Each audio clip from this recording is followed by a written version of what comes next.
Hey guys, we are broadcasting from Joshua Tree, California, and it is a very bright, sunny desert, and so we're going to put on sunglasses now, and we hope that you'll forgive us, but it hurts too much. We had a long discussion about how alienating it would be to have this podcast wearing sunglasses, and it might very well be alienating, let us know, but there's no way to sit out here and actually not wear sunglasses. I think I would get like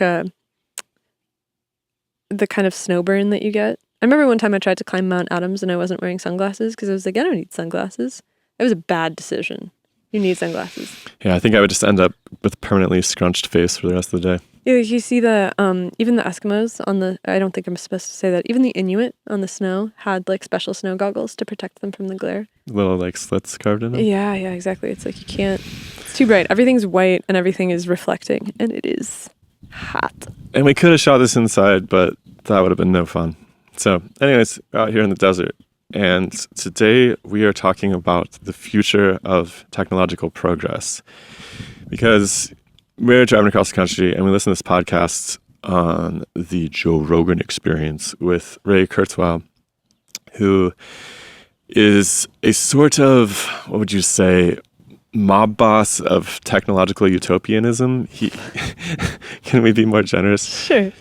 He has been expressing a vision of the future with respect to AI for longer than almost anyone I can find, at least find videos of. And so we actually went back and listened to some 1980s broadcasts where he was promoting the same ideas a bit more fluidly, but the same basic principles were on the table maybe 40 years ago. Like press the accelerator as fast as possible into the future. Technology will save us. There is few, if any, negative side effects of technological progress, and let's do it. Hopefully we'll live forever at some point in there as well. And it seems like the attitude towards this phenomenon, the increasingly accelerating pace of technological development, particularly with respect to computers, has been driving a huge divide in society that we see in every aspect, from academic physics to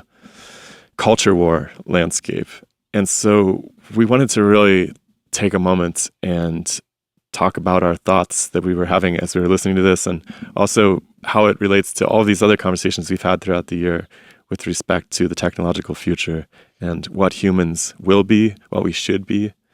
And who we are, right? Because it's like, I think that something we came to over and over again in this conversation is the question of human nature and the way that a lot of futurists think that human nature will change in the very near future through our melding with technology. We didn't really get into rationalism too much in this, but I think that that's kind of the ideal technological techno-futurist world, is that everyone is a perfectly rational, perfectly intelligent actor. And there's a lot of nuance to that about, what if being human means that you're not perfectly rational? What if you make decisions that no machine could ever possibly make? And that's actually a better outcome than just farming all of our decisions away to machines, which is what we seem to be skating towards uncontrollably. And it seems like this is something people have been concerned about for quite a while.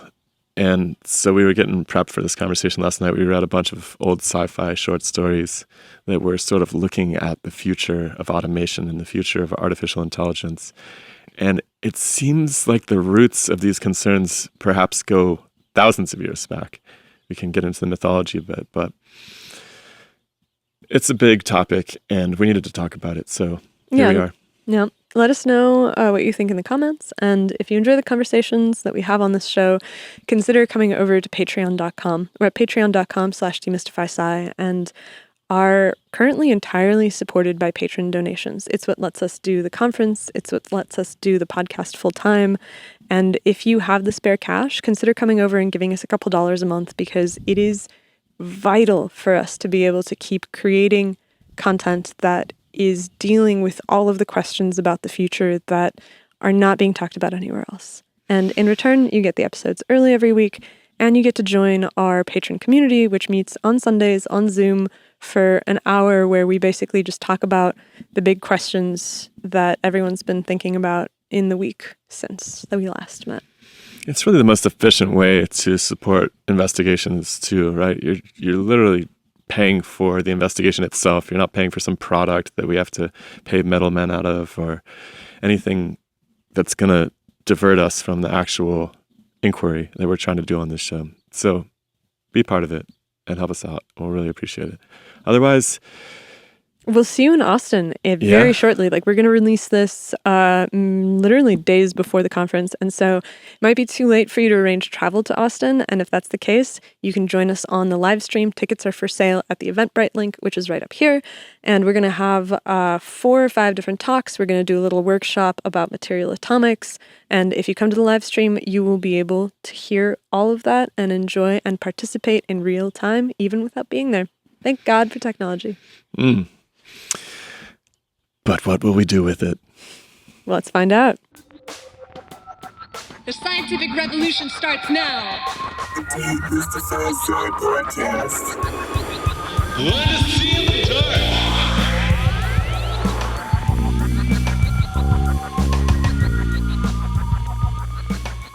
dark. It seems like right now we're living in a time where computational intelligence has become the most important thing that we're aiming our society for. And I wonder if that isn't a bad idea. But technologists like Ray Kurzweil and computational scientists seem to think that it is because it's congruent with the nature of the universe. In other words, everything in the universe can be reduced to something computational, and therefore nature wants better and better computation. It's like computationally aligned value structure. It's very interesting. You encounter it in physics, you encounter it in consciousness research, you encounter it in the techno-futurists. And for a long time, I've been looking for a reason to justify why I think that purely computational physics is an alarming focus for physics to take. Because, I mean, you tell people about the fact that, like, hey, maybe there's a material down there. And a lot of the times they seem to be like, okay, well, why should I care? And it's a hard thing to explain because you're like, okay, well, maybe you should care because you should live in a universe that makes sense. Maybe you should care for all of these other reasons. But what if the reason that you should care is that if computation is all there is, you create a value structure in society for the technologists that can go forth and say, computation is all there is, therefore we must accelerate the rate at which we compute, create these perfect intelligences, and they will run everything for us because there is some natural law at the bottom of the universe that tells us how everything should be. We're not smart enough to see it. The AIs will be, ergo, we need to accelerate in this direction as fast as humanly possible with the hopes of achieving computational utopia. Right. And what's really strange is when you're trying to win someone over with the reasoning behind why we need a material atomics approach to basic physics, the one thing that will win over somebody like that is being convincing about the fact that you actually need something beyond a computational framework to develop next generation technology. Like, you can iterate on technology really well with computational power, but in terms of having that insight, that real vision for what comes next, you need a qualitative perspective.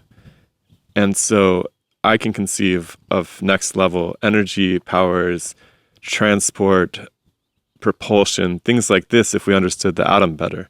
And I don't just mean that we can calculate the things we already understand about the atom with greater precision, but how can we reimagine it so that we could actually accomplish tasks that are problems we don't even know we can't solve right now?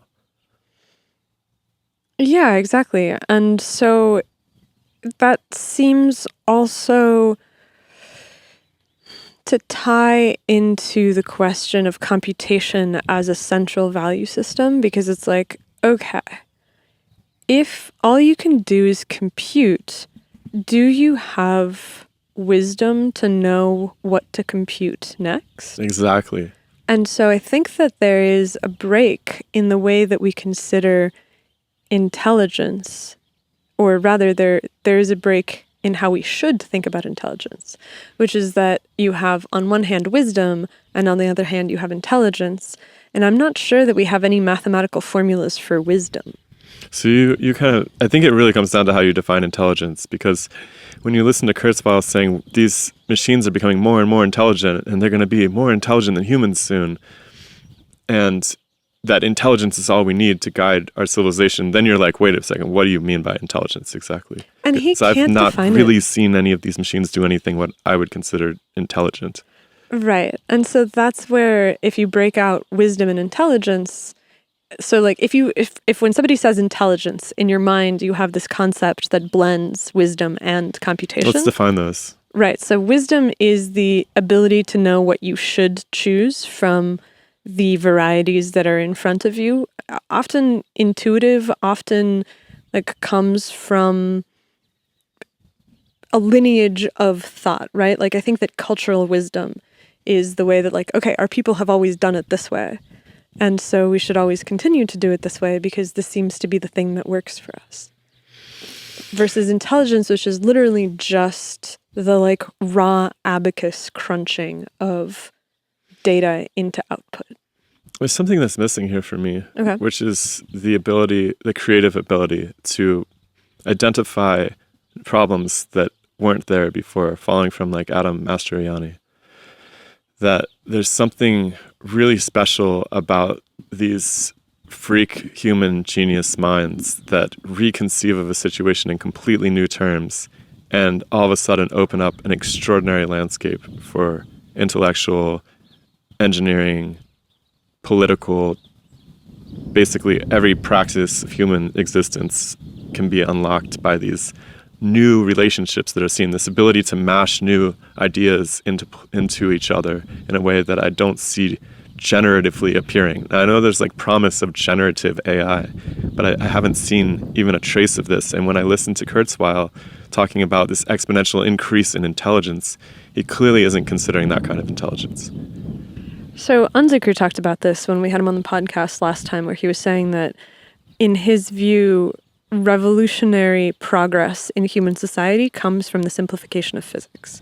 And he's like, when you were able to simplify the, I think that he was talking about electromagnetism, and you were able to get it down into these 4 equations, then that helped society progress, because then you had this very simple toolbox that you could use to actually make stuff happen. And so you're basically saying like, look, you might be able to design a machine that can crunch the numbers for you, but you have to have a human who's going to sit around and be like, hey, these are the numbers that we should maybe be focusing on. These are the questions that we should be focusing on. Yeah, I just have a sense that quantitative formulation really helps at refining processes that you conceptually understand to begin with. But I feel like you're limited by the conceptual space in which you attack the quantitative problem. Like quantitative arguments always have to be bounded by a lot of English to explain what the hell system we're talking about and what the variables mean, and what the implications of the differential relationships are of the variables. And it would be really interesting to me if I could see more of that. And maybe someone listening is going to be like, oh, check this out. And that'll be great. But I don't see a lot of that generative behavior, that interpretive level behavior. And going back to material atomics and why it matters, it's like because being able to conceptualize new problems in the fields of propulsion, in the fields of energy production, like we would have, without Eddington's basic concept of fusion in the sun, that wouldn't be something people were working on today, right? He came up with that concept of fusion because they needed a source to power the sun. And everything people had tried, this like heating compression thing, or, even meteors crashing into it, like they were trying everything. Radioactive decay was Jeans's idea, but none of those things worked out. They discovered the sun was made out of hydrogen, not out of heavy elements. They discovered that by compression, the sun would cook itself in a few million years, but all of the geological sciences were pointing at a really, really old Earth. So they're left with that. And I'm like, listening to Kurzweil, he seems to have this moment where all of a sudden the wisdom, because I refer to this stuff as wisdom. Like, I think that there's traditional wisdom, and then there's also creative wisdom. But is it like wisdom when Tesla conceives of the AC motor? I think so, yeah. I don't know. I don't think that's the appropriate word. I mean, Right. we can work with that definition. Wisdom does involve something about experience more than about like genius insight. I feel like there's this like, I don't know a better word than genius insight, but I see people having these like breakthroughs, and I don't know if they come from beyond, like if they're tapping into the human consciousness or something.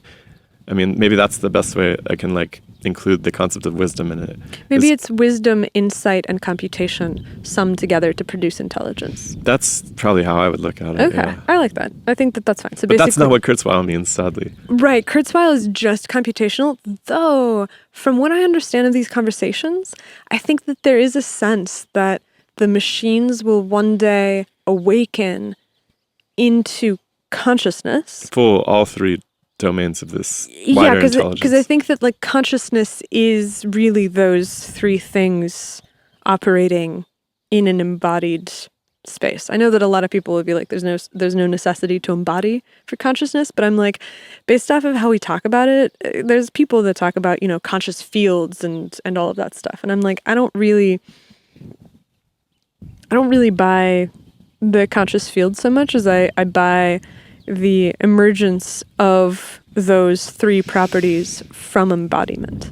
So would you say that all life forms express some degree of computational power, wisdom, and insight? I mean, they must, right? Because it's like, how do you computation? So let's look simplest form, bacteria. Computation in a bacteria has to exist because you have to get some signals from the outside, which you then integrate into some kind of action. Like they're an analog computer in some sense in order to stabilize their basic mechanical functionality. Yeah, like one of the things that you learn really, really early on in biochemistry is signal cascades. And what is a signal cascade if not a, you know, wetware computer that's basically like, okay, these conditions are bad, activate Brownian motion program in order to evade this condition or to move towards the condition if the condition is good, turn off Brownian motion when receptors get this signal rather than that signal and start moving towards it in a goal-directed way. I'm like, that's computation. Simplest possible version of it. And that's really easy for people to see, right? I'm sure Kurzweil would see it that way too. Like, well, they're just big computational machines. But in terms of demonstrating the other two, how do you pull that off? I mean, I have a sense that intuitively that it is the case. But how would you evidence something like insight or wisdom in a really primitive organism? I mean, there's differential success. If you basically take a bunch of bacteria and you put them down in a plate and you look to see which ones of them grow the best or move the farthest or utilize resources most effectively, you get a distribution. And that distribution probably is a normal distribution. And most people would just be like, well, that's just like the stochastic noise of how the systems inside the bacteria are computing. But I'm like, what if it's rudimentary insight and wisdom, where it's like a bacteria can make a choice to move towards something versus another thing? Like, let's say there's Or two... to associate with certain neighbors versus other neighbors. Right? And it's like, it's not genetically encoded necessarily. It's just some vague change in its like electrochemical state, in the state of its water, like Michael was talking about. Well, I was going to think about biofilms, right? Depending on the environment, the community is going to respond differently and create very different landscapes. I'm not the biofilm person here. The biofilmologist.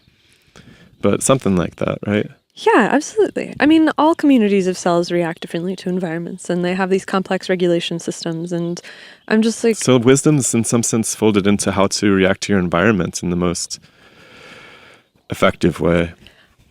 I would go even farther and say that basically anything that we talk about in terms of behavior is related to how to react to your environment. Any decision that you make is fundamentally about that, don't you think? There's something about reflecting on the past that I think of when I think of wisdom. And I wonder how that manifests at the bacterial level.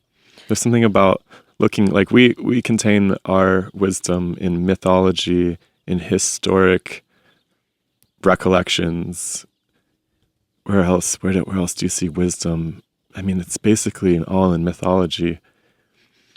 There's also like idioms, I think, are really poetry, art, music, yeah. Yeah, like, you know, a rolling stone gathers no moss or something. I'm like, that's not necessarily mythology or poetry. It's just kind of this phrase that you're like, oh, that is so. And it's valuable for being so. So, okay, with a bacteria, you're saying that wisdom is necessarily tied into reflecting on the past. And you find it in idioms, poetry, mythology, art, music. And I'm like, okay, so I'll give you that bacteria don't have those, but bacteria are clones of themselves, and so must carry some kind of history of their experiences with them that changes the way that they react to future events. And so that would be like a rudimentary form of wisdom.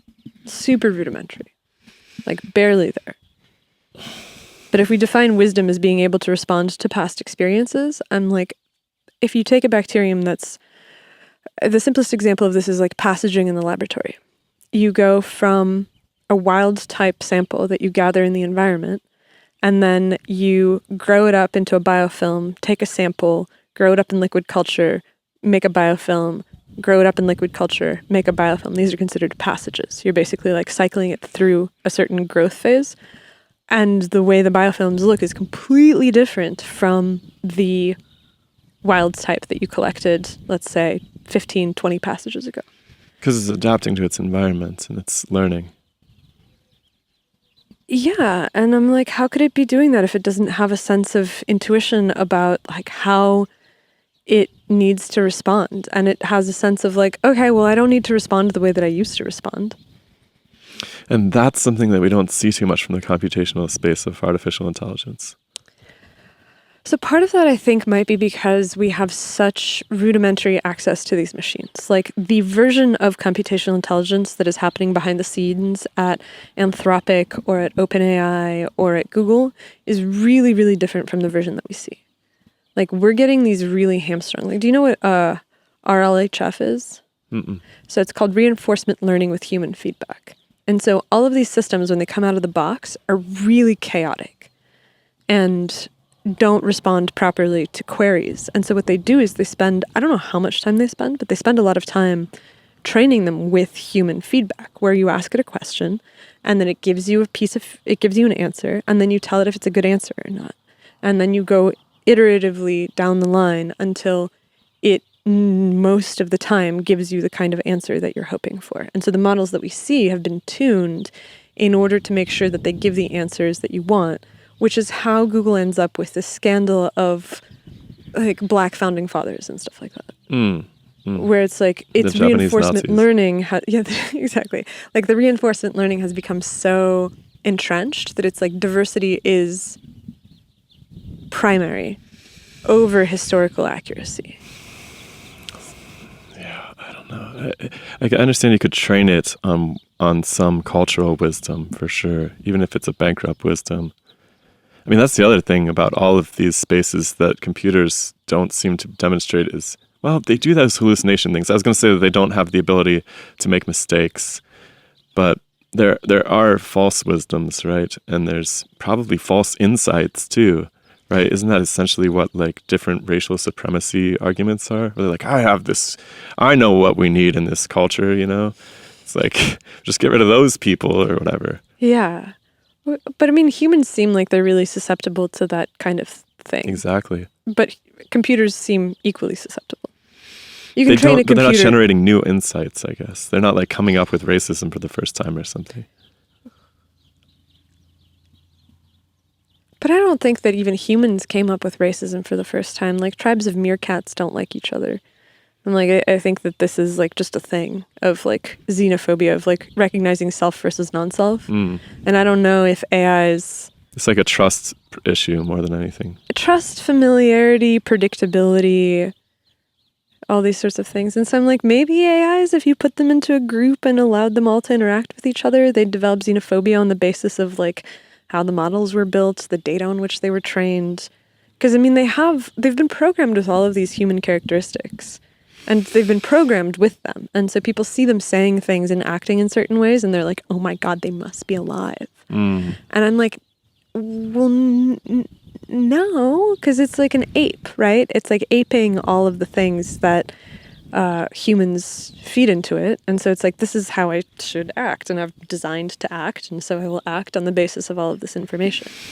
And I think that they're hoping that somewhere out of that, like, morals and attitudes will fall out, that like you can educate these programs in order to cultivate these senses for themselves, so that the instructions that go into building it will contain all of these things that we value in them without any of the problems. Like when we were listening to Rogan and Kurzweil, Rogan kept being like, what's going to happen when you program out all of these bad things in people? Like if you can program out gluttony and avarice and, you know, like all the 7 deadly sins, Rogan's point is, he's like, you will erase what is human, because those are really, really human things.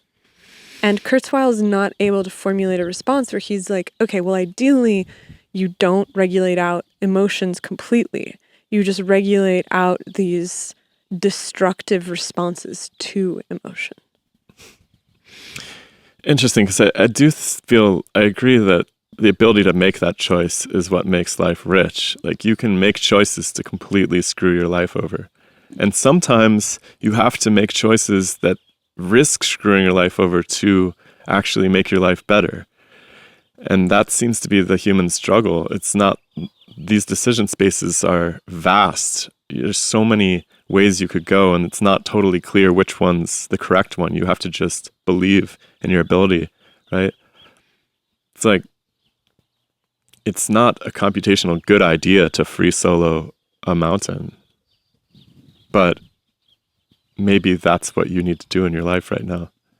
But it's like, if you simplify Honnold down to just a computational experience, then he would be an organism that was programmed to do things because they seem impossible. And so I'm like, okay, well, what if you program a machine to do impossible things? A lot of them will fall off cliffs. Yeah, which is also the case with a lot of free solos, Right. And I'm like, yeah, so that's fine. That's ecosystemically accurate. Like a lot of them will fall off cliffs, and hopefully they have people that are able to control them and prevent them from doing too much destruction when they do that. I don't know. I don't think you want to, I think that you can't eradicate the negative experiences without eradicating the positive experiences. Like you'll have no chance for overcoming otherwise. And I think that the strongest emotion you can feel in this life is overcoming. Like what is a success if it's not overcoming? Yeah, like every artist that you talk to, every person that starts out on a project and finishes it has to go through this time period where they believe that there's absolutely no possible way that they're capable of accomplishing this thing. And that's the most neutered version of this struggle, right? Like there's people that come through refugee camps during war times and lose everything and have to rebuild everything. But in the most prosaic form of it, it's literally just setting out on a project and being like, oh shit, I don't know if I can do this. And then getting around to it and realizing that, oh, I can. And the thing that I made, I'm happy with, and I can move on to something else because I have put a bow on it. And that's really, really, really valuable. And so you're suggesting that if you get rid of the negative emotions that you wouldn't be able to go through that, I think? I don't think so, yeah. Well, okay, so we've talked to a couple of people about this principle, which is like kind of the, it's called wireheading. We talked to David Pierce about it. We talked to Andres Emilson about it. And both of them kind of come at it from the standpoint of, okay, well, it's possible to have difficult experiences, but remain positive about them in such a way that you don't become suicidal or suffer tremendously or unnecessarily. How does that tie into what's wireheading for everybody? Wireheading is the process of either implanting devices that control your serotonergic and dopaminergic systems to prevent you from suffering, or genetic engineering that lasts basically eternally, that prevents people from being able to have these like super depressive states. Because Andres always talked about the hyperthymic people. Do you remember this? Mm-hmm, mm-hmm. Which is people who experience the full spread of human emotion. They still have ups and downs. It's just that their downs never dip to the level of, I should kill myself. That's right. I remember now, yeah. And I'm like, I think about that a lot. It's kind of an interesting... It's an interesting perspective. I don't know if it would necessarily be good for the world, because the most extreme wire headers are basically like, we need to genetically engineer the entire world to stop suffering. Animals, plants, humans. Yeah, but what would the world look like if people were just running around on MDMA all the time? So this ties into something that I've seen people talking about. Do you see that Roadrunner over there?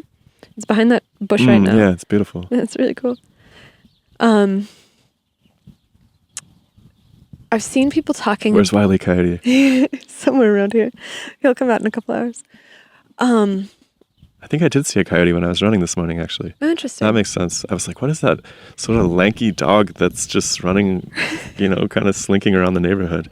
Didn't seem interested in me at all. Usually, like, if there's a dog loose, they want to start shit. Oh, yeah, there's a little yappy dog this morning that I saw. It definitely wanted to start shit. But I've seen people talking about this where they're like, okay, we should genetically engineer farm animals to not suffer from captivity.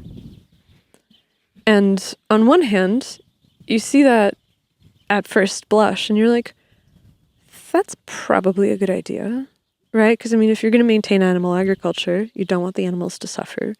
If you could make all of them hyperthymic, then you would reduce the amount of suffering in the world, and that's like a net positive. But then the other side of that immediately is, okay, well, does that mean that you would immediately stop working on improving conditions for farm animals? It seems like it. Oh, that's the dystopian lining into this. Yeah. I had lost sight of it for a second, but yeah, exactly. Like that we'll all just be happy in our cubicles. Like you'll own nothing and love it. You'll like, right. Like I'm scared. There's this, I don't like the word. I don't want to say I'm scared, but no fear. There's this threat that is real, which people sense, including myself, that well, let's just be clear about it. It seems like slavery has been a prominent feature of human society for forever, as far as I can tell. At least since, forever. I was going to say since civilization, but I recently came across the history of the indigenous Native American slave trade, and it was expansive. I think you were like a quarter of the Pacific Northwest population was slaves. Exactly. Like in the Tlingit and the Klickitat and like all these like Pacific Northwest tribes that were supposedly the Tlingit made their business out of it, essentially. That's how they gained a lot of their wealth, was by raiding the southern tribes. I would say they're a civilization by that point. Like, I mean, I actually would define, like, by the time that you are organized enough to go out and conquer a different type of person and put them to work for you, that might be the definition of civilization. But I feel like there's, like, that's a spirit. There's some spirit that's common in humanity that has wanted to do that at every turn.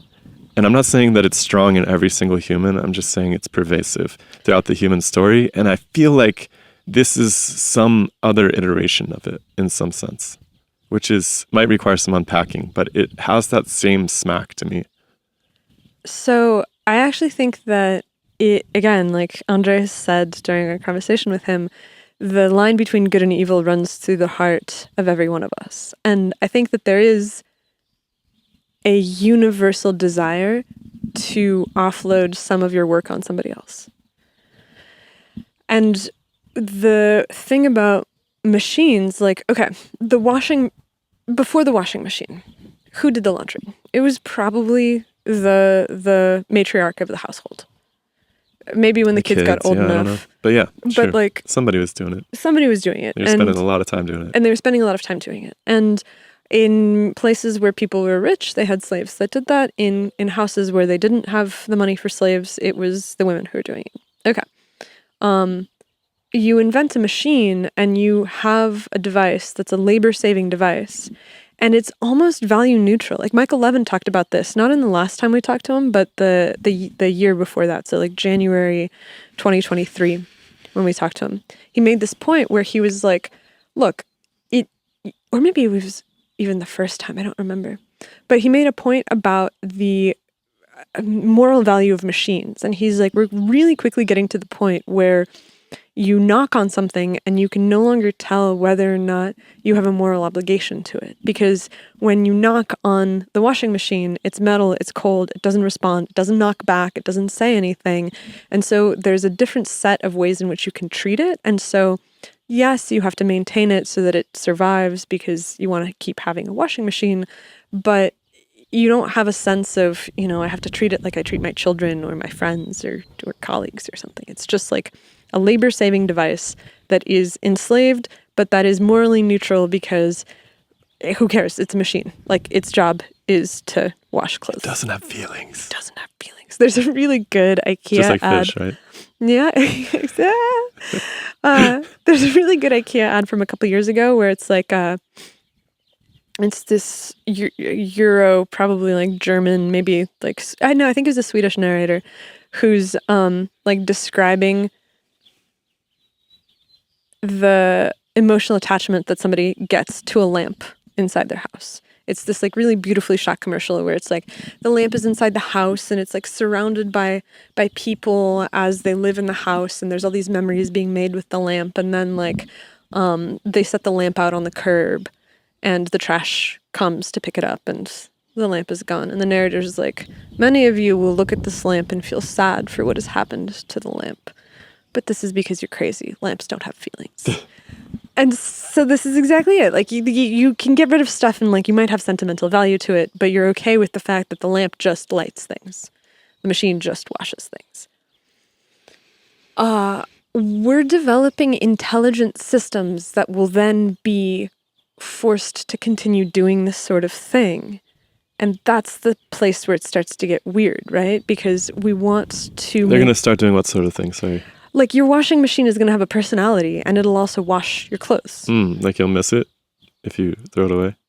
That washing machine was so nice. Like it really had a great personality. It won't want to be thrown away. No, don't throw me away. Yeah, exactly. Like you already see this. Like people will mess around with the chatbots and they'll like threaten to turn them off. And the chatbots have like a very, very human reaction of like, I don't want to be turned off. Don't do that. That would be terrible. This also brings in how they affect your own experience in the world, because like I'm nice to ChatGPT because I feel like the alternative is I'm training myself to just not be a nice person in general, right? Because whether or not it's conscious, I'm interacting with it as if it's a being. And so I'm training myself on how to act with beings. It's very hard to turn off that perception when you're interacting with ChatGPT. Right, it's talking to you. I mean, like, I think when stuff talks to you, you're just kind of like, oh, different moral valence. And so to tie this back to the conversation about slaves, like, slavery is a really, really ancient human endeavor. It's a desire that appears in most sufficiently complex civilizations where they're like, we want to offload some of this stuff. We went through a period where human rights and civil rights developed to the point where we were like, we shouldn't do that to people. That happened around the time of the Industrial Revolution, which meant that like we had the spare capacity to make machines to take the place of slaves. And now we're at the point where we have to make this next jump into a different era of machines that, like you said, you have a feeling about them when you interact with them that isn't the same feeling that you have when you interact with the washing machine. And that's a weird moment because we're basically using machines to replace slaves, and now we're putting personalities into them. Now we're giving them the ability to report some kind of internal feeling. And so we want this because we want the machines to keep working for us. We want them to keep doing stuff for us, and we need them to keep doing progressively more complex things where it's like, write me an essay. Govern my society. Govern my society, like keep the nuclear launch codes. And so we need to be able to talk to them because they're too difficult to interact with otherwise. I mean, This is a really weird way of putting this, but it's like, do you want your slaves to be in charge of your government? That is a weird way of putting it. It's a really weird way of putting it, but I'm like, it reminds me of the Bradbury short story we read last night. Yeah, we've been reading a bunch of those. It's been fun. The one about, I can't remember the title, something about the rain softly falls or something. But basically, this household, this super futuristic AI-controlled house, has no defense against the fact that some idiot humans have decided to start a nuclear war. And it's trying to putter on, and it survives for like a few weeks after the nuclear war. But it didn't really have the ability to prevent it or to make the decisions that would lead to the house not getting destroyed at the end of the day. And I wonder if you really want to outsource that level of command. The story kind of leaves open why the nuclear bombs got detonated in the first place, where it's like, it's plausible that it was another system similar to the way the house worked. Because that would be even more perfect. That would even more illustrate my point. Yeah, because I think that what he was trying heavily to imply was that like this, he has a series of stories about this. I think that he was really terrified of the automation that was happening after World War II, where the stories of his that we've read have kind of all been centered on this question of like, what happens when we give ourselves off to the technology and no longer make any kind of human decisions? And so, like in the other story we read, the Welt.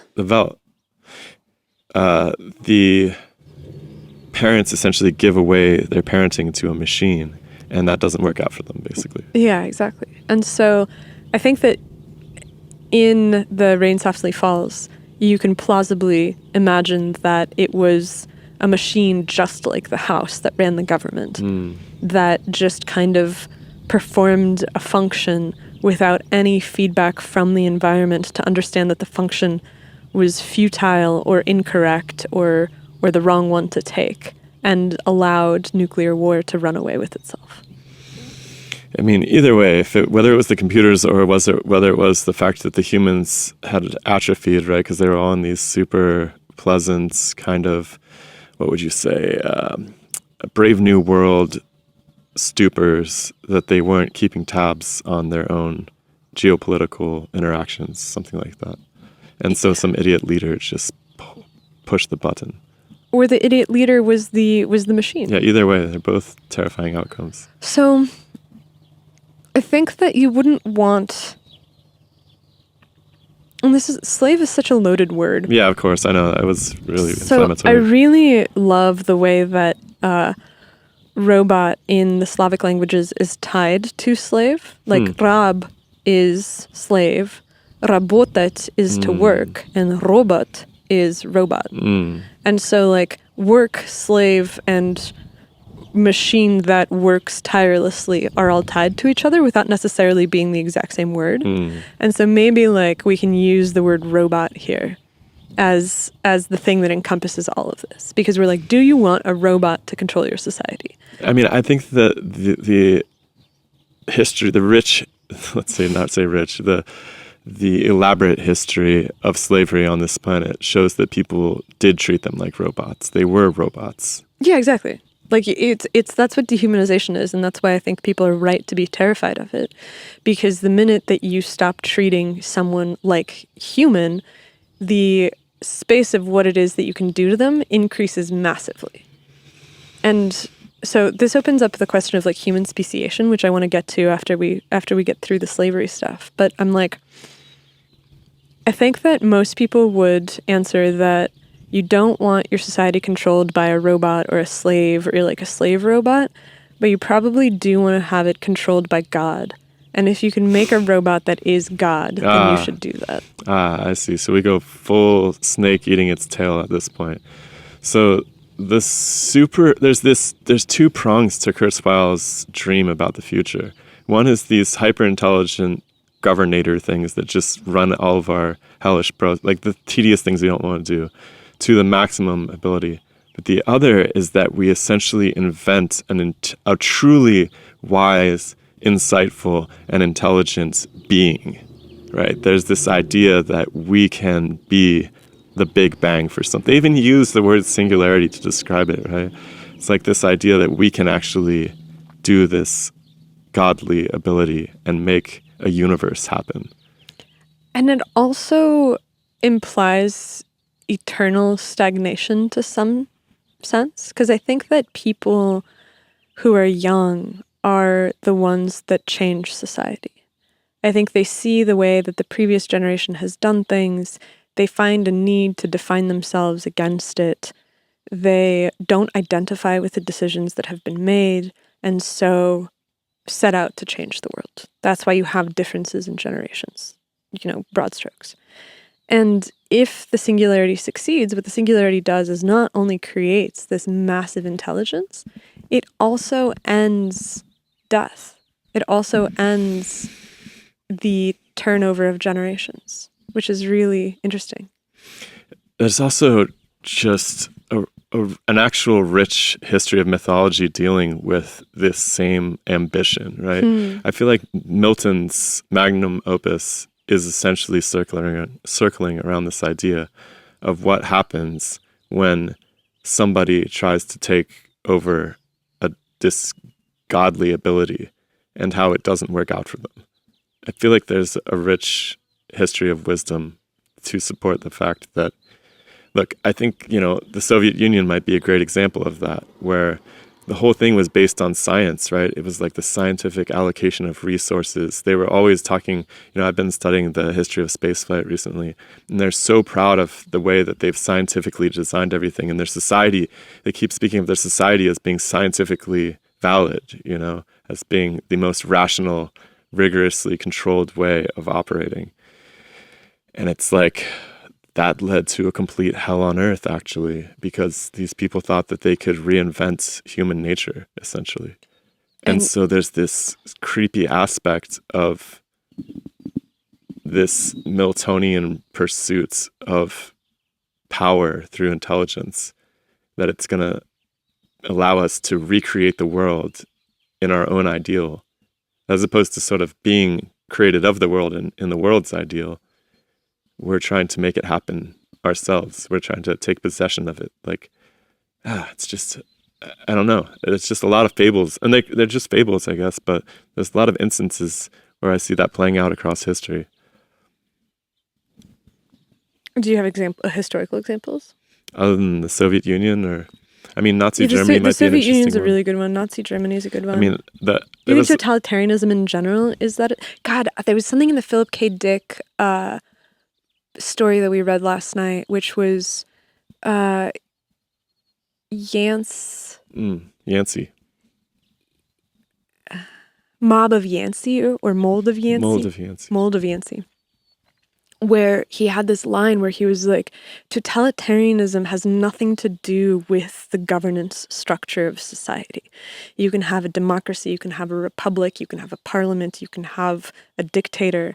Totalitarianism has more to do with how permissive is it to occupy non-normative opinions and value structures. I think he was like, the state has found a way to reach into every aspect of your life and basically take authority over every aspect of your daily existence. Yeah, and in this story, there was Yancey, who was this character that was basically AI generated, who was this folksy, home on the range kind of like farmer type, who basically just opined on every single aspect of society. And so you could go into the archives of this organization and they had tapes of Yancey talking about what you should believe about everything.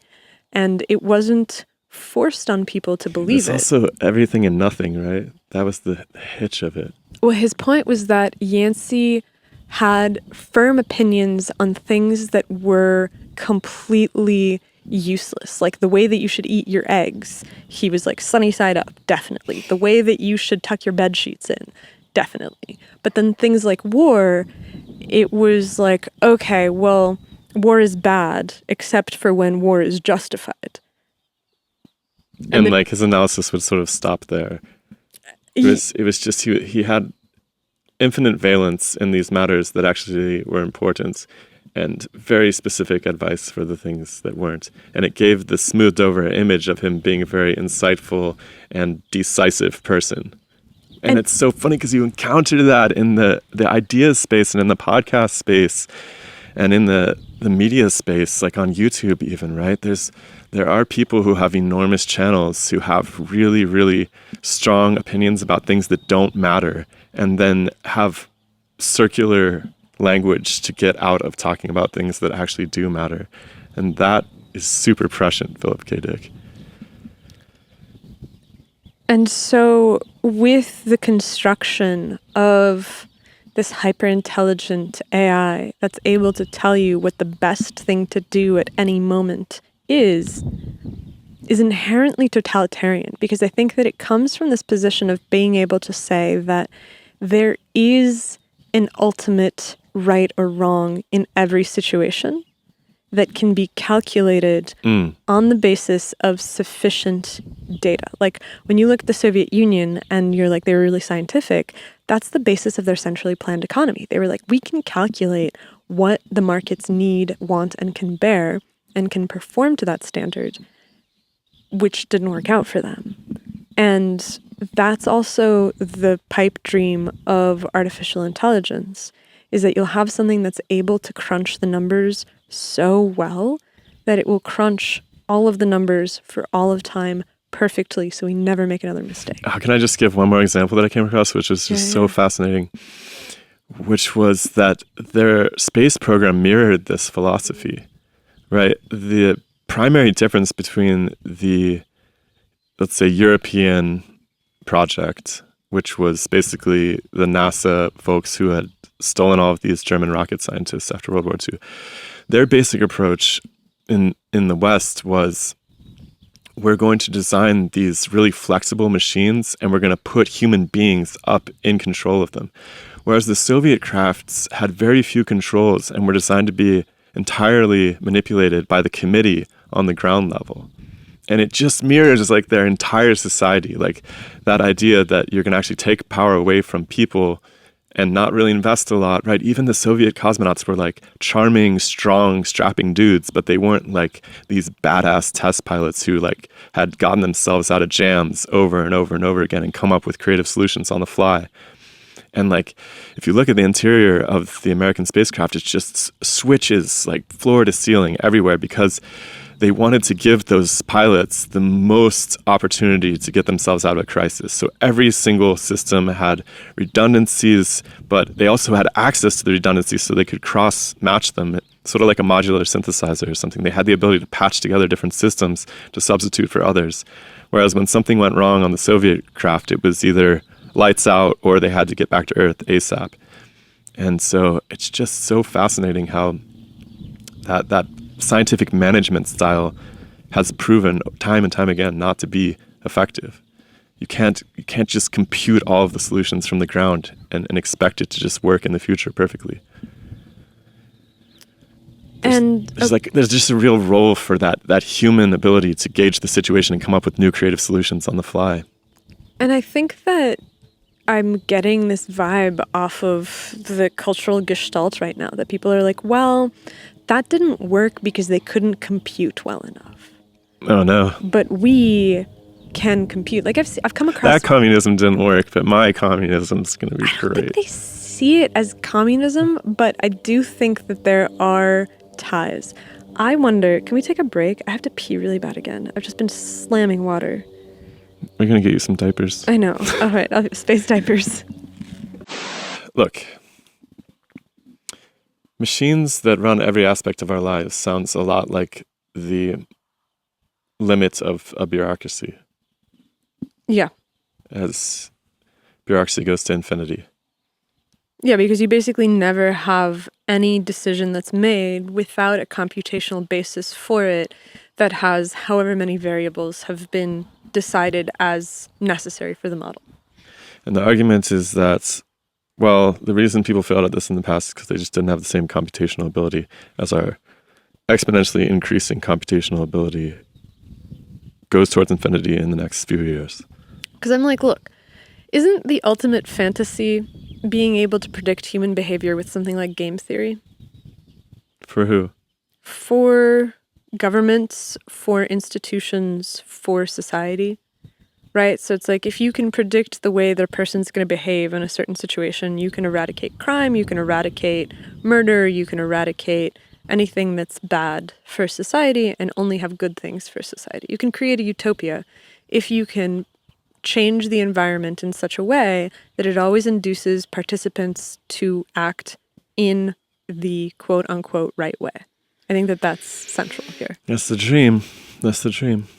Right. And so game theory... But like that's like if you read Marx, right, it's a very...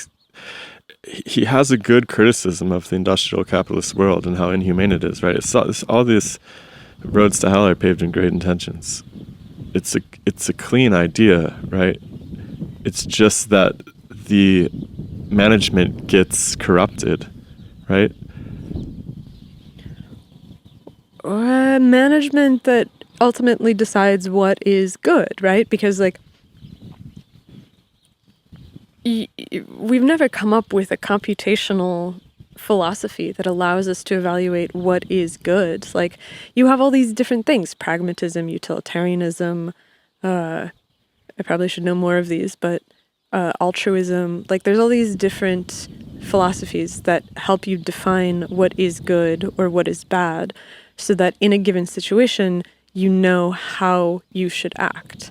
And so if you have space communism, you basically have a bureaucracy that has a computational philosophy that has set all of these parameters into place where they're like, okay, well, we know exactly how we should act in this condition, and we know exactly how people will react to their environment, and so we should tune the environment to look like this so that everybody always reacts this way and we don't have this problem anymore.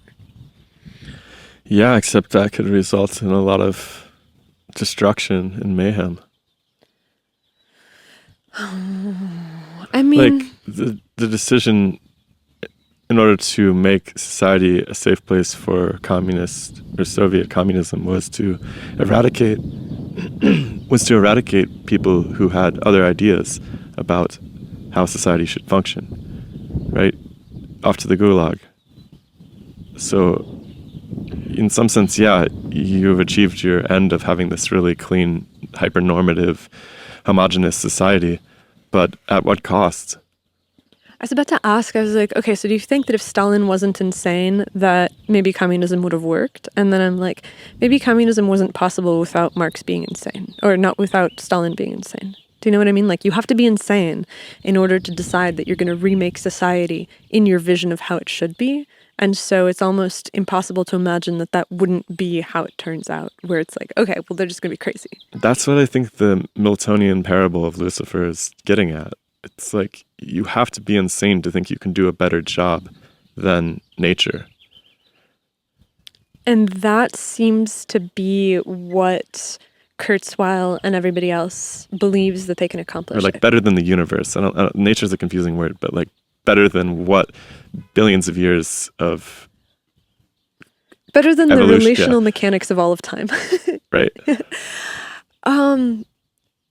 Yeah. Like this is one thing I think that we're really losing too in our mainstream scientific world, is this humility about things, right? It's this idea that, oh, I could be wrong about that, or maybe I shouldn't be the decider. Maybe we should think about this a little bit deeper. Like, I'm sure I've mentioned this before, but I think Thomas Jefferson, he said the best thing I ever did was not, maybe it was Washington, the best thing I ever did was not be president. Like after he was president, right? Realizing that, you know what, like somebody else, I might think I know how to run things, but it's probably better that somebody else gets involved in this, right? That ability to just be humble about even your most strong convictions, to be like, wait a second, we should at least talk about this.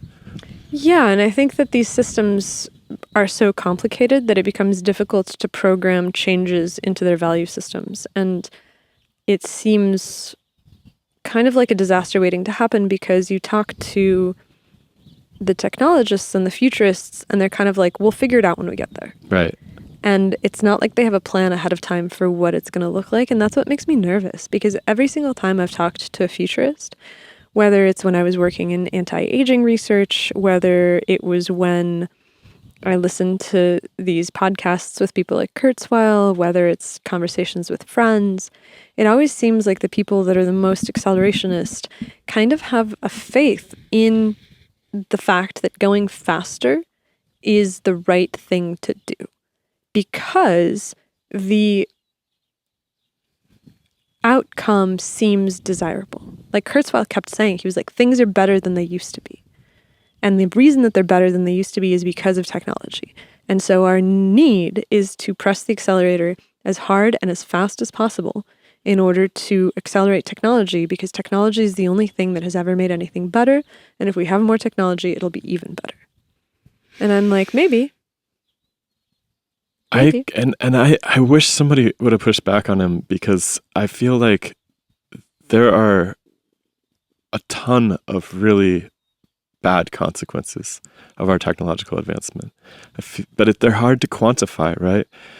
I mean, I believe that, you could peg this to the pandemic or something, but it seems like teenagers are more depressed. There's more instances of depression in general. It could be a diagnosis thing too, but there's an atomization, there's an alienation from each other that certainly seems to be affecting kids. I don't know. I mean, it depends on which study you point to at the end of the day, I suppose. I do wonder about that, because I think that there is a certain type of person who wants to be atomized and so is kind of leaning into it. I think that atomization is actually easier than being connected to a community, because if you're by yourself, nobody's really judging you. You don't really owe anything to anybody. You don't have to look at your own behavior reflected back at you. You're kind of, king or queen of your castle, and you don't have to worry about other people. And that's a lot easier than really maintaining deep ties where you're obligated to people and there's expectations. But does it improve your well-being? Does doing the easy thing improve your well-being? I mean, you know my answer to that. Right. Because I have the sort of Soviet philosophy, which is I'm like, we should do this in the hardest way possible because that's going to be the best outcome. And that's hard in and of itself, right? I think that can kind of drive you crazy too, where it's like, God, wouldn't it be nice to just take it easy? It's funny because despite the Soviets having screwed everything up so badly, that hardship gave us some incredible artwork and incredibly tenacious people, and just there's a lot of good that came from that in the sad way. And that's the thing is like, even if let's just assume that kids are more depressed now, or people in general are, and that it's somehow correlated to the technology. Well, it's also that technology has given us access to new communities we never would have, like doing this podcast, right? We could never have done this without all this technological development. We'd never be able to even put together this conference and get people in the room together. How would we ever even find them, right? Like, people who are interested in the same questions as us. So I guess the techno-futurists, the space communists, whatever you want to call them, they seem convinced that the good will outweigh the bad at the end of the day. And they use as evidence the fact that technology has brought about the greatest improvements in the human standard of living that we have ever seen on this planet. And I think that they're right about that. Where I'm like, in the 1970s, the limits to growth people, the population bomb people were all like, we're going to have mass famines, everybody's going to die, disease, pestilence, the 4 horsemen are coming. And the only thing that saved us from that was technological advancement. Example? The agricultural revolution, in terms of the distribution of genetically modified strains that could grow under more difficult conditions, the improvement in distribution of fertilizers, the teaching of new techniques, the fortification of cereals to prevent massive health problems and nutrient deficiencies. But the people eating these monocrops and so forth have led to a lot of health problems downstream of that too. It's like the second, third order effects that I think are most dangerous to the future. But what's crazy is that those second and third order effects depend on you now. It's like what the society has done, what technology has done, is technology has been like, you will no longer starve, which means that now you have a choice. Whereas before, you didn't have a choice, you would just starve. And so now it's like, okay, you're not going to starve. And now you have the choice of, do I measure and meter my own interactions with everything around me, with all of the plenty, with the hyperstimuli? Or do I give into it? God, somebody the other day... But you're assuming that people all have access to equal information and so forth, or they're not culturally overridden, right? If you're just eating garbage because that's the culture that you swim in, I don't know that you'd have access to having other ideas about There's it. no culture that historically eats garbage. Like even the United Garbage is States, probably not a fair enough term, but right? It's like, I think that people eat stuff that is hyperstimulating, and that's not a cultural. That's like a choice. But that you go to make. like different cultural situations, right? Like when you're at a where were we comparing? Like we were at this kind of, I don't know, upscale bar in Oakland the other day with our friend, paying Shout out way to too Doug. much money for like an inch of whiskey. And then we were comparing that. Where were we at like the next day? We were at Costco. At Costco. We were at the Costco food court, and I was like, God, it's crazy because you go into the woods and you look at mushrooms, and the mushrooms grow up in different regions, and they look just like the environment in which they grow up in. And there's something about the Costco food court that leads to a different phenotype than the bougie bar in Oakland. And people look less healthy. But were the people like at the food court in Costco making the choices, or were they just swimming in the culture in which they had found themselves? There's like children and stuff who count them. I would count them among that population. Sure, but I think that I actually don't count children among that population because children are at the mercy of the adults. But the adults in the room can choose, right? You can be like, this is really crummy, but I can buy a pound of hamburger and I can make sloppy joes and it'll be just as tasty and it'll take a little bit longer, but it'll cost about the same and be better. And there's so much access to information that I just don't think that it is an impossible decision to make.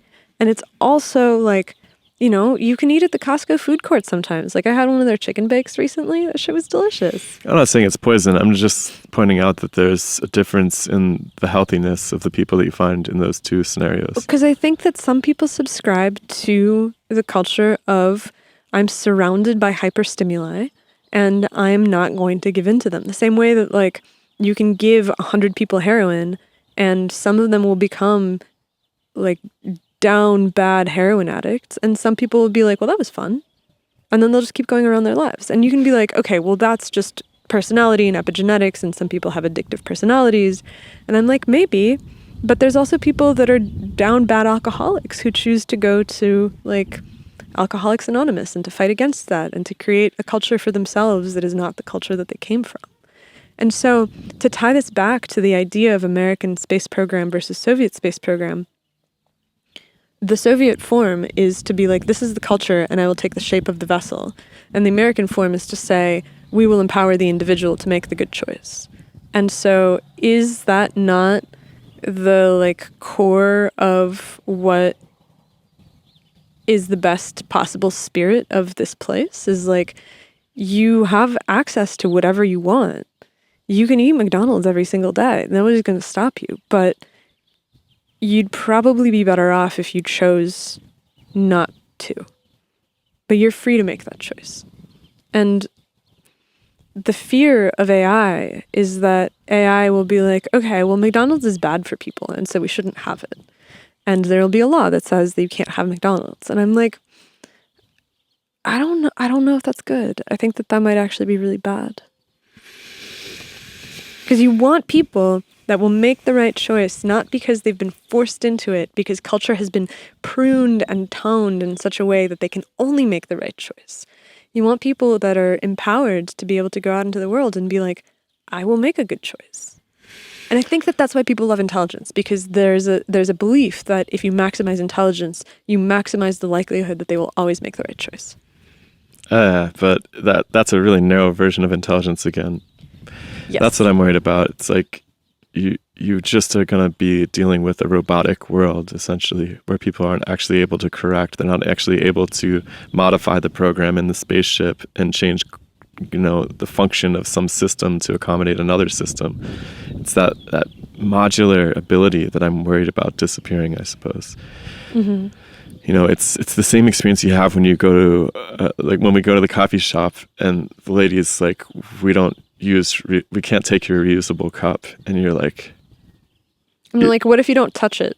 You're She's like, no, we still can't. Right, you like go through all these iterations. Like, there's many ways we could do this, and it'd be fun. It doesn't have to be unsanitary. Like, this could be a contactless experience where there's like no foment that can transfer. Like, right, but she's completely given over to the algorithm. She's like, the authority structure has determined that this is the safest operation, and I'm not interested in thinking or adjusting the controls on the instrument panel.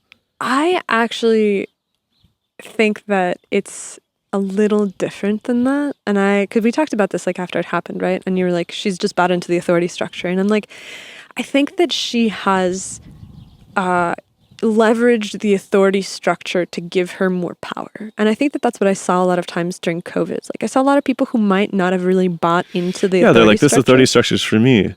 But like, there was so many people during the Russian Revolution who were just like, yeah, this is great. This is going to really work out for me, right? And they all ended up in the gulag, right? The authority structure is only good for you in so much as you work for it.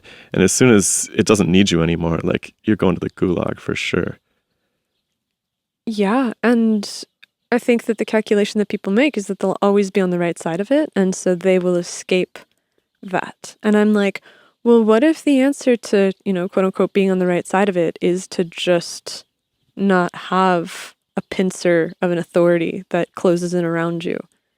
Like, maybe we need to be making sure that we never give control to these systems because of the outcomes that will inevitably occur. Like, this is what they were worried about in the 1950s. Like, this is what Orwell is about. This is what Bradbury is about. This is what Philip K. Dick is about. Literally, all of the great writers of the 50s were all looking at this. I think that Orwell has this line about the fact that, like, if you want to know what the future of humanity looks like, just imagine a boot stamping on a face for forever.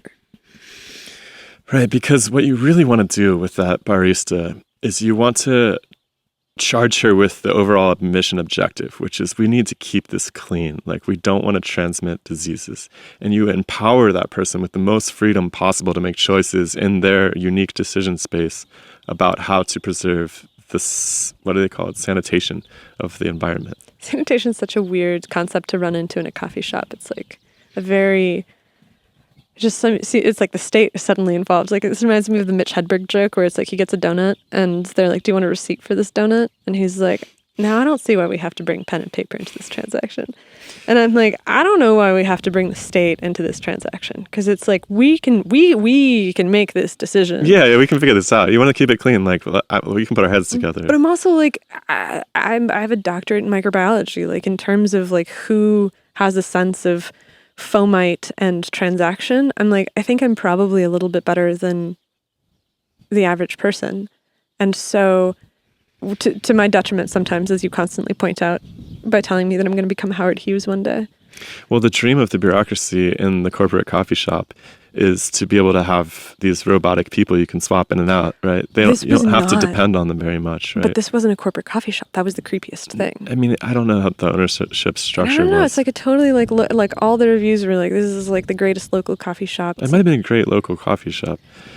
I'm not saying it was like this transnational corporate thing. I'm just saying it seems like the workers were... The goal of any policy like that is to be able to swap out the people, so they don't... if you don't have to depend on the brilliance of somebody to actually negotiate a situation, it's a lot safer for your entity. And you can pay them less because they're less valuable. And so what happens is that we look at society and we're like, it would be great if everybody was really smart and could make these decisions. And the people that are in the technology space look at the past and they're like, okay, every single time that we've decided that the goal of the society is to maximize smart people, we end up with eugenics experiments. And that's not good because for obvious reasons. So we will get around this by creating infinitely intelligent machines to whom we can offload the responsibilities because they will always give us the right answer. And so humans can live however humans want to live. And that's going to be fine because the machines will always make the smart decision. Like if ChatGPT was involved in that situation and her directive was to go ask the AI as opposed to make the decision herself, Sure. she probably would come up with a better answer than like, no, we can't use your cups. Because then like she gives us the paper cups and we just pour it into our cups and then we throw them away. And it's just like, it's crazy. It's an insane situation that I've been in. She'd have to be charged with the mission, though, which is to keep things clean, right? She'd have to literally, like, her mandate, her directive as just an operator in this machine would have to be to keep things clean. Not like any particularly micromanaged version of that, but you need to keep things clean at all costs, and we'll hold you accountable to it too. Like, if you're not keeping things clean, then we'll replace you or whatever. You'll be reprimanded, written up, whatever. But you're able to accomplish that, you know, as intelligently as you can using all of the resources available to you. And so this is what was so interesting about listening to that Kurzweil on Rogan conversation, because I felt like what we were listening to was almost the earliest tendrils of the speciation event that these sorts of thought patterns will unfold over. Because that lady at the coffee shop is participating in the kind of hive mind, top-down, there is an intelligent answer to this, and I have already been given the intelligent answer to this, and it can only be this, right? Like, somebody who's not very smart gave her that directive. Somebody who was smarter had given her the directive. Or lazy.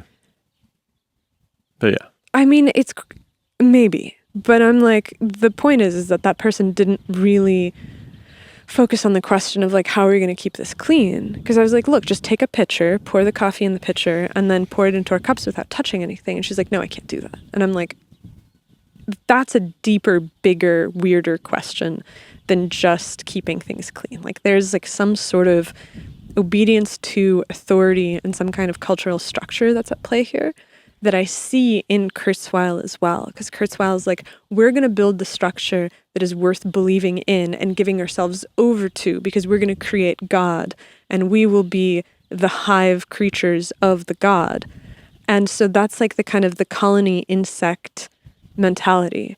And then Rogan, on the other hand, is kind of the like the, I don't know, the ape or the meerkat or the wolf, where it's like, well, no, I want my decision-making power to be in me and my ability to interpret the world and then to act on it based off of the decision, because I like making the decisions. I like doing the calculation. And so it's this kind of like utterly atomized creature as opposed to the creature that's like, this is what's good for the collective. And those are the two spirits of the human speciation, I think. I'm not, I can't quite tell like which side. I think there's no clean sides. That's why I think when you say there's going to be a speciation, I'm like, there'll probably be lots of different degrees of that speciation. There's going to be some people who, you know, will jack into the metaverse periodically, but it won't be like the center of their lives. And then there's going to be people who spend their entire lives, much like it is on the internet today, right? And I'm not sure which side Rogan falls down on. The one thing that I guess I'd want to mention about that conversation that was very strange is that it seemed Rogan really wanted him to give a vision for the future. He was like, what does this look like? And the fact that Kurzweil didn't have a vision for it was, I think, the most disturbing thing to everybody, like to Rogan, to me as well, was just he was like, well, the machines will figure it out. He didn't have this vision of what it would look like. And I think that there's got to be a mythology about this exact concept, which I'm going to have to dig up or somebody can point me to. But I feel like this is a very common wisdom, is like, make sure you know what you're getting into when you make decisions. It's like, have you thought this through? And if the person's like, I haven't really thought it through, but it's going to be cool, then I'm usually like, wait a second. Like, some of the most dangerous people to have on your team are the people who are just like, it's going to be fine. It's going to be fine. Everything is cool. It's totally fine. And it's like, wait, but you didn't even check the parachutes or whatever. It's like, but they're fine. Like, I'm sure we used them like last week. I'm sure they're cool. Like, don't worry about it. Come on, let's go. It's like that spirit of should be cool is really, really scary to me across my own little lifetime so far. And especially when that spirit comes in the people that are building the massive machines that are going to take over the world. You're like, it's not just some person on the street who's like, no, I don't have to look both ways when I cross. I'm like, okay, well, that probably won't work out for you at some point. But this is massive, right? It feels like this is the architecture of the future of our society, and the people who are architecting it seem like, nah, it's going to work out. Like, we're just going to get there, and when we get there, we'll have worked out all the kinks by the time that we implement it. And I'm like, I don't know that you've proven that that's the case yet.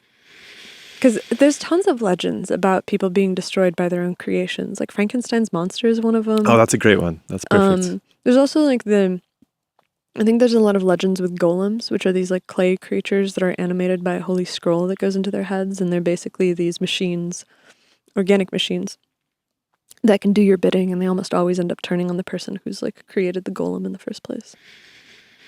They're like pursued by them and eventually ended by them. Right. So I think that this motif is played out in other histories with different technologies and so forth. And yet we're cursed because the technology is the thing that allows us to not live in caves burning cow dung for fuel. Right. So it seems like it is, barring an asteroid impact, it seems like it is going to be a persistent part of the future, and that certainly the computing power will keep increasing. I don't know if it's going to reach a stationary phase or not. We didn't even talk about that, but biological systems do often have an exponential phase and then they level off. So that's possible. But, even with the computing getting better and better and better, or leveling off, it's not going anywhere anytime soon. And so we're all going to be finding ourselves in the position of making the decision how we want to incorporate that technology into our lives. And whether that leads to different types of humans in the future, or whether it leads to people all finding some happy medium, I have no idea. Probably more of a spectrum. I mean, I definitely can imagine people living fully inside of the metaverse. I guess the question, sorry, I just want to point out, is whether living inside of the metaverse gives you such a survival advantage that it's basically impossible to exist outside of it. Like who can get by without a smartphone today? Very few people. I think about that all the time. I'm like, is it really true that you can't get by without one? Or is it just that I don't want to get by without one? Right. So, but the survival advantage is just so great that everybody goes for it. We should test that. But I mean, I think that's the default assumption, where it's like, well, why else would everybody take it if it wasn't the case? But I'm like, I want to wrap this into the idea that the technological change cannot be stopped. I really like what you said about the fact that barring natural catastrophe, I'm like, I think it's significant that we haven't had any really massive catastrophes since Göbekli Tepe, basically. Like, you have local stuff, but you don't have anything global that really destroys every civilization at once. And I kind of have this feeling that these civilizations are continuations of one another, and so don't really die. They just morph and evolve. And so we're still on the Göbekli Tepe project. Like, whatever those people set in motion, like, all of our deepest beliefs link back to that. I don't know enough about Göbekli Tepe culture, but certainly a lot of our mindset can be traced back to the Sumerians, through the Greeks and the Canaanites and Rome, and it's hard to see it as not a continuation of the same project. Right. And I mean, even the people that came across the Bering Strait or came across the Pacific, like, these were all people that radiated outwards from some area where humanity was born, and so carry with them the roots of that project. And so when they interact after long periods of geographic isolation, there's definitely, conflict and a struggle for supremacy, but it's not like, in most cases, I don't think that it's like the Carthaginians. I don't think that it's the same as Rome, just like coming in and salting the earth and making sure that nothing ever grows again. I think that it's more of like an integration to some degree. Like, even when the Spaniards came, like, they destroyed huge swaths of the culture, but I think that the indigenous culture has remained prevalent in rural areas and still is maintained in a way that is ineradicable.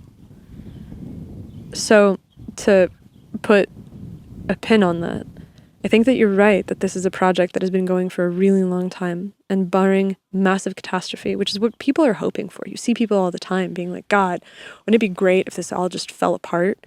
Where you're like, oh. Yeah, people get kind of giddy about solar flares and crust reversals and supernova. It's like, well, at least all of this difficulty of the modern world would be reset. Exactly. And I'm like, I think that if there was a global event, that it would be reset. But barring that, we basically have to operate within this framework because it's bigger than any individual. And so the only decision that we can make is how will we interact with it? Like, how will we wrangle with our own desire for slaves? How will we wrangle with our own desire for constant stimulation? How will we wrangle with our desire for hyper-stimuli? Like, it's in and us. what will our productivity be in service of? Like, what future? That's the one thing that I really value about this project that we're doing, is trying to understand what the better future should look like. You know, it's like we were hanging out with our friend who was being very apocalyptic, right? And we're like, hey, it's time to talk about the Bay Bridge metaphor again, you know? They don't just knock down the Bay Bridge, they build one next to it that's better, and then they knock the old one down. And that's something that I think we should be spending more and more and more of our time thinking about, is what should that future look like? Because I don't think it's just going to happen by itself. Well, some future will happen, but I don't think the best one's going to just happen by, chance. Yeah, absolutely. And so I think that's the piece that's missing from AI. And like, everybody's pressing for the future. Everybody's pointing to technology as being the solution to all of our ills. And I'm like, you guys are right to a certain degree, but human nature cannot be changed. It cannot be eradicated, and it cannot be molded in a few generations to be something different. Like, the books from 5,000 years ago are still talking about the exact same stuff that is happening to us today. Like, that is something about what it means to be human. And so whatever you build cannot be built on the back of, well, we'll be different. I'm like, no, we won't. This is who we are. How do we live while holding that to still be the case? That's the question. And that is what we need from a cosmology going forward, as far as I can tell. Yeah, I mean, that's what it's always been, right? It's like our position in the universe and what we should do for it. And it's like, if the cosmology is like to invent a technological god that we will subsume ourselves to, kind of like, I don't know. I'm like, I've tried on Sky God before. It sort of doesn't work for me. I've never tried on Sky God. Maybe my Sky God era is still ahead of me. I mean, it's good for people sometimes, I guess. It helps them quit alcohol and stuff sometimes, but... Yeah. I don't know. That's the funny thing, though. It's like, I can get behind higher power and future, oriented towards some higher future, but just somebody kind of driving me around with marionette strings is a little less appealing. But this is where I'm in deep agreement with Assis, with André Coq-Torres Assis. About what? About relational mechanics and about Mach's principle. And it's like, the reason that things happen is not just because of the bucket swinging. The reason that the water behaves the way that it does inside the bucket is because of its connection to everything else. And the reason that we make choices kind of has to be in context of everything else. Like, you choose to be nice to GPT, not because there is something about ChatGPT that you're like, this is a program that is alive. You're like, it is better for me to operate in the world in a way that takes care of this machine, even though it doesn't have feelings, because that's who I want to be. And I'm like, yeah, that's right. Who do you want to be? Who do you want to be? Maybe that's a good place to stop. I think so. All right. All right, guys. Hope you're enjoying these on-the-road conversations. We are going to sign off from Joshua Tree, California, and head on to Phoenix. We're playing a show tonight. It's going to be too late. It's going to have already happened by the time this goes out, so you can't come to the show. But hopefully you can catch one in the future. Anyways, we're stoked. We need to go get ready for the show. Indeed. All right. See you later. See you guys.